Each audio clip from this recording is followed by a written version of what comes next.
What if Immanuel Kant worked from home?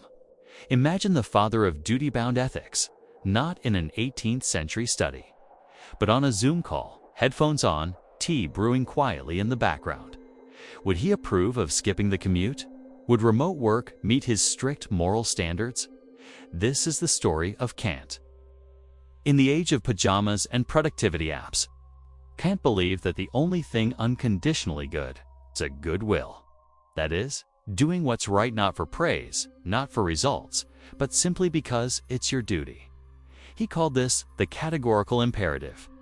Act only according to maxims you want to become universal laws. In simpler terms, before you act, ask, what if everyone did this? He also believed we should treat others never as tools for our goals, but always as ends in themselves. This emphasis on respect, autonomy, and reason forms the moral backbone of his philosophy. Now, fast forward to today. If Kant were alive, the internet was too. What would he say about working from home? Some modern ethicists argue, if remote work is possible without harming others or society, then denying it becomes ethically questionable. Why? Because forcing unnecessary office presence may violate a person's autonomy, the very dignity Kant treasured.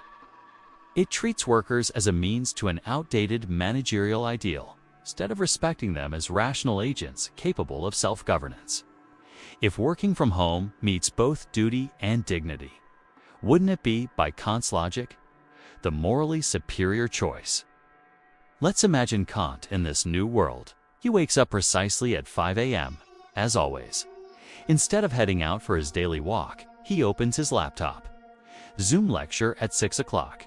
Slides on the metaphysics of morals are ready. He pauses. Can he justify this new routine?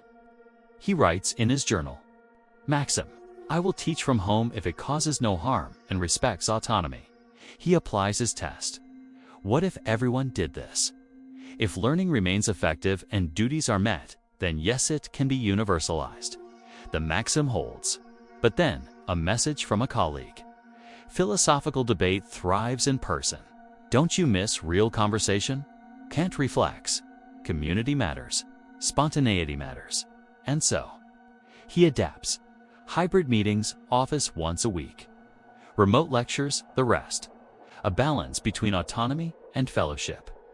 Today, nearly half of workers still operate remote, at least part-time. Studies show increased productivity, better work-life balance, and lower stress. But remote work isn't perfect.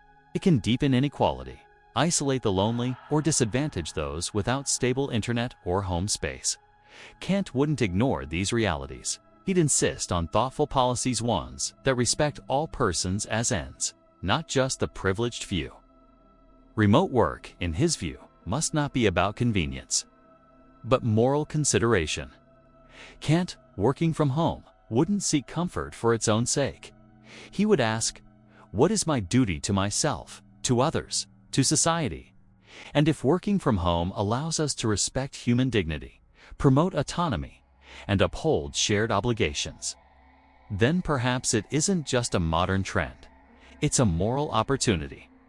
So, what's your maxim? Would it pass Kant's test? Let us know in the comments. And remember, sometimes doing the right thing begins with logging in.